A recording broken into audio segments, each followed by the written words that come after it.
اما بعد فاعوذ باللہ من الشیطان الرجیم بسم اللہ الرحمن الرحیم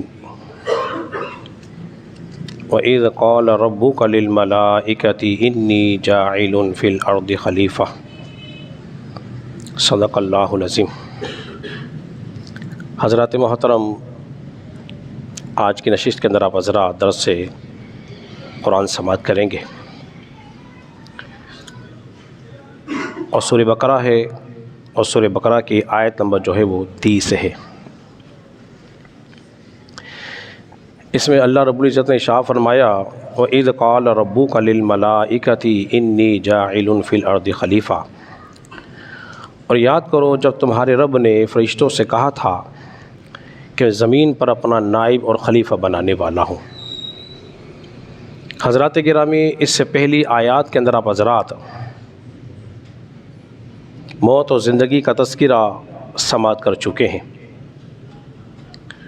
اور اللہ کی نعمتوں کا تذکرہ ہو چکا ہے۔ زمین اور آسمان کی تخلیق کا تذکرہ پچھلی آیات کے اندر ہو چکا ہے۔ جب موت اور زندگی، اللہ کی نعمتیں، آسمان اور زمین کی تخلیق کے بعد ضرورت تھی کہ انسان کی تخلیق کی جائے۔ اب انسان کی تخلیق کا تذکرہ ہو رہا ہے۔ وَإِذْ قَالَ رَبُّكَ، اور یاد کرو جب تمہارے رب نے کہا تھا، یاد کرو تمہارے رب نے فرمایا تھا۔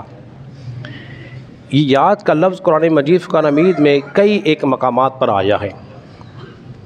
مثال کے طور پر اللہ نے ارشاد فرمایا وَاذْكُرْ فِي الْكِتَابِ إِبْرَاهِيمَ وَاذْكُرْ فِي الْكِتَابِ مُوسَىٰ وَاذْكُرْ فِي الْكِتَابِ إِدْرِيسَ۔ سورہ مریم آیت نمبر 51، 54 اور 55۔ سورہ سعد آیت نمبر 41 کے اندر ہے وَاذْكُرْ عَبْدَنَا ایوب، اور یاد کرو میرے بندے ایوب کو۔ یاد وہ چیز دلائی جاتی ہے جو پہلے ہو چکی ہو۔ نمبر 1، یا تو آپ کے علم میں ہو، وہ واقعہ ہو چکا ہو، اسے یاد دلایا جا رہا ہو، جیسے کہ الم تر کیف فعل ربک باصحاب الفیل، سورہ فیل کی پہلی آیت۔ اے محبوب، کیا آپ نے دیکھا نہیں ہم نے ہاتھی والوں کے ساتھ کیا سلوک کیا تھا؟ اب بتایا جا رہا ہے محبوب کیا آپ کے علم میں نہیں، کیا ہم نے آپ کو اس کی خبر نہیں دے دی، آپ کو بتا نہیں دیا؟ بتایا جا رہا ہے وَإِذْ قَالَ رَبُّكَ، اے محبوب واقعہ تو یاد کرو، یا تو آپ کے علم میں ہو یا واقعہ آپ کے ساتھ ہو چکا ہو۔ تو دو چیزیں بڑی اہم ہیں، ایک تو یہ ہے کہ آپ کے علم میں ہو، آپ اس واقعے موجود تھے، آپ کو خبر دی جا رہی ہے، یا آپ کو یاد کرایا جا رہا ہے۔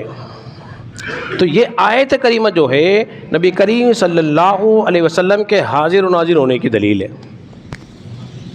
محبوب یاد تو کرو وہ واقعہ جب ہم نے ہم نے فرشتوں سے فرمایا تھا میں زمین میں اپنا نائب اور خلیفہ بنانے والا ہوں۔ حضرات محترم، فرشتوں سے کیوں کہا تھا انی جاعل فی الارض خلیفہ، اے فرشتوں میں زمین پر اپنا نائب بنانے والا ہوں؟ اس کی کئی ایک حکمتیں ہیں۔ ان میں سے پہلی حکمت تو یہ ہے کہ اللہ فرشتوں کو خبر دے رہا ہے میں یہ کام کرنے والا ہوں۔ دوسری حکمت یہ ہے کہ اللہ فرشتوں سے مشورہ کر رہا ہے، مشورہ ہے، اور مشورہ اپنے ماتحدوں سے ہوتا ہے کہ میں یہ کام کرنے والا ہوں۔ اگر کسی کے ذہن میں کوئی خلیش ہو تو میں اس کا ازالہ کر دوں۔ جس طرح فرشتوں نے کہا تھا کہ نہ بنا، یہ فساد کرے گا، اس کا تذکرہ ہم آگے مقام پہ ہی کریں گے۔ اور یہ بھی بتانا مقصود تھا کہ یہ مشورہ کرنا سنت الہیہ ہے، سنت الہیہ ہے، جیسے کہ سورہ آل عمران آیت نمبر 159 کے اندر ہے وَشَاوِرْهُمْ فِي الْأَمْرِ، اور سورہ شورى کے اندر آیت نمبر 38 کے اندر ہے وَأَمْرُهُمْ شُورَى بَيْنَهُمْ، اور آپس کے کاموں میں ایک دوسرے سے مشورہ کر لیا کرو۔ فرشتوں کو خبر دی جا رہی ہے، انہیں بتایا جا رہا میں زمین پر اپنا خلیفہ اور نائب بنانے والا ہوں۔ کیوں تھا؟ اس کی ایک حکمت علماء نے اور بیان کی، جانتے وہ کیا ہے؟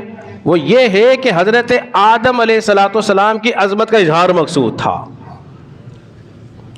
مثال کے طور پر دیکھیے، جب کوئی بڑا آتا ہے نا، اس کا اشتہار بنتا ہے، اس کی اناؤنسمنٹ ہوتی ہے، اعلان ہوتا ہے، چرچا ہوتا ہے۔ اب آدم علیہ السلام کی تخلیق ہونے والی تھی، اس لیے اللہ تبارک و تعالیٰ نے پہلے ان کا اعلان فرمایا، عام نہ سمجھنا۔ اور حقیقت میں تفسیر روح المعانی نے لکھا، علامہ آلوسی نے فرماتے ہیں بظاہر تو آدم کو خطاب ہے، لیکن حقیقت میں خطاب مصطفیٰ کو ہو رہا ہے، کیونکہ رسول اللہ صلی اللہ علیہ وسلم جو ہیں اللہ کے خلیفہ اعظم ہیں، سب سے بڑی خلیفہ۔ اور فرشتوں سے فرمایا، اب فرشتوں کی کچھ صفات ہیں، فرشتوں کی کچھ حقیقتیں ہیں، ان کی کچھ اقسام ہیں۔ پہلے ہم حقیقت میں بات کر لیتے ہیں، وہ یہ ہے کہ یہ معصوم ہوتے ہیں، گناہوں سے پاک ہوتے ہیں، بڑے طاقتور ہوتے ہیں، مختلف شکلوں میں آ سکتے ہیں، انسانی شکل میں بھی آ سکتے ہیں۔ جیسے حدیث جبریل موجود ہے کہ جبریل آئے تھے انسانی شکل میں، پوچھ رہے تھے ایمان کیا ہے، اسلام کیا ہے، انسانی شکل میں آئے تھے، صحابہ نے دیکھا تھا۔ اب ان کی تعداد کتنی ہے، اس کے بارے میں مختلف اقوال ہیں۔ جتنے انسان ہیں اس سے 10 گنا جو ہے جنات ہیں۔ کون ہے؟ جنات۔ انسانوں سے 10 گنا جنات ہیں۔ جتنے جنات ہیں ان سے 10 گنا زمین پر چلنے والے جانور ہیں،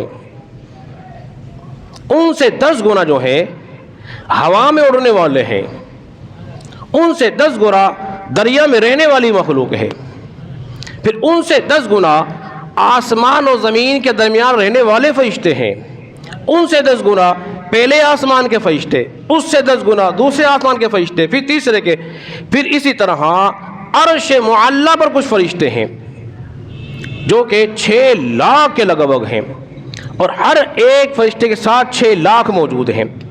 اور ان کی تعداد کتنی ہوگی، صحیح تعداد تو اللہ ہی جانتا ہے، اس لیے کہ سورہ مدثر آیت نمبر 31 میں اللہ نے ارشاد فرمایا وَمَا يَعْلَمُ جُنُودَ رَبِّكَ إِلَّا هُوَ، اور اس کے لشکروں کی تعداد اللہ ہی جانتا ہے، کوئی نہیں جان سکتا۔ معراج کی رات نبی پاک صلی اللہ علیہ وسلم نے ایک لائن دیکھی فرشتوں کی، شروع ہو رہی ہے اور آخر تک ختم ہو رہی ہے۔ فرمایا کہ لائن کب سے ہے؟ فرمایا جو ایک فرشتہ اس لائن میں آ جاتا ہے نا، دوبارہ اس کی باری آتی نہیں ہے۔ ایسے ہی 70,000 فرشتے رسول اللہ کے روزے پر حاضر ہوتے ہیں سلام کے لیے، جو ایک بار آ جائے دوبارہ اس کی باری آتی نہیں ہے۔ تو صحیح تعداد فرشتوں کی کتنی ہے وہ اللہ ہی جانتا ہے۔ اچھا، فرشتوں کی کچھ اقسام ہیں، کچھ عرش کو اٹھانے والے، کچھ عرش کے گرد گھومنے والے، کچھ زمین کے فرشتے، کچھ انسانوں کے ساتھ رہنے والے فرشتے، اور کچھ انسانوں کی حفاظت کرنے والے فرشتے۔ جب کوئی آیت الکرسی پڑھ لیتا ہے اس کی حفاظت کے لیے اللہ فرشتوں کو مقرر فرما دیتا ہے۔ تو اب فرما رہا ہے کہ میں زمین پہ اپنا نائب اور خلیفہ بنانے والا ہوں۔ یہ فرشتے وہ ہیں اللہ کے نافرمانی بولیے نہیں کرتے ہیں، ہمیشہ اللہ کی عبادت میں مشغول رہتے ہیں۔ خلیفہ اللہ کیوں بناتا ہے؟ اب سب سے اہم مرحلہ ہمارے درس قرآن کا، خلیفہ 3 وجوہات کی بنیاد پر بنایا جاتا ہے۔ مجبوری کی وجہ سے انسان کہیں چلا جائے، اس کی غیر موجودگی میں اس کا نائب، مثال کے طور پہ وزیر اعظم پاکستان جو ہیں کہیں چلے جائیں چھٹیوں پر یا ملک کے دوروں پر، اس کی غیر موجودگی میں دوسرا وزیر اعظم بن جائے گا، یا پھر وہ خلیفہ وقت فوت ہو جائے۔ جیسے رسول اللہ صلی اللہ علیہ وسلم دنیا سے تشریف لے گئے تو خلفائے راشدین نے اس منصب کو سنبھالا۔ موسیٰ علیہ السلام کوہ طور پر گئے، ان کی غیر موجودگی میں حضرت ہارون نے منصب کو سنبھالا۔ یا پھر ایک وجہ اور ہے کہ وہ شخص جو ہے اتنا سارا کام اکیلا نہیں کر سکتا، اسے ضرورت پڑتی ہے کہ وہ اتنے بڑے کام کو کیسے سنبھالے۔ حالانکہ اللہ کو ضرورت نہیں، یہ بات سمجھ لیجیے، اللہ آنے جانے سے پاک، غائب ہونے سے پاک، موت سے پاک، اس لیے کہ اللہ تو حی ہے اور قیوم ہے، وہ ہمیشہ سے زندہ ہے اور ہمیشہ زندہ رہے گا، ہمیشہ سے ہے اور ہمیشہ رہے گا۔ تو پھر اللہ کو ضرورت تو ہے نہیں، پھر ضرورت تھی ہماری مجبوری تھی۔ ضرورت کس کو تھی؟ ہماری ضرورت تھی، ہماری مجبوری تھی، اس لیے کہ ہم اللہ سے براہ راست کوئی چیز لے نہیں سکتے، اس لیے کہ اللہ جس کو خلیفہ بناتا ہے، اس کو اپنا کلام دیتا ہے، وہ ان کو علم دیتا ہے، ان کو اپنی ذات و صفات کا مظہر بناتا ہے، انہیں قدرتیں دیتا ہے، یہ ساری چیزیں، وہ جانوروں کی بولی سکھاتا ہے، صاحب اختیار ہوتا ہے۔ تو اب یہ مجبوری کس کی تھی؟ ہماری تھی، اس لیے کہ نبی میں دو چیزیں ہوتی ہیں، یہ بہت اہم بات سمجھا رہا ہوں۔ نبی میں دو چیزیں، دو جہتیں ہوتی ہیں، ایک ہوتی ہے بشری اور ایک ہوتی ہے نورانیت۔ بشریت بھی ہوتی ہے اور نورانیت بھی ہوتی ہے، بشریت بھی ہوتی ہے اور بولیے نورانیت بھی ہوتی ہے، اس لیے کہ دو جہتیں ہیں، وہ رب سے فیض لیتا ہے اور امت کو فیض دیتا ہے۔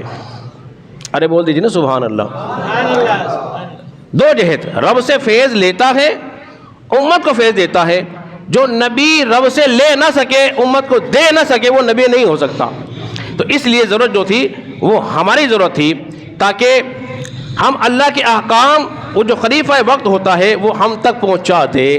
اس لیے اللہ تعالیٰ نے فرشتوں سے فرمایا میں اپنا ایک نائب بنانے والا ہوں، اور فرشتوں نے کیا کہا تھا، نہ بنا، اس کا تذکرہ انشاءاللہ عزیز ہم آئندہ بیان کریں گے۔ اللہ رب العزت کے بارگاہ میں دعا کریں، خالق کائنات ہم سب کو سمجھنے اور عمل پیرا ہونے کی توفیق عطا فرمائے۔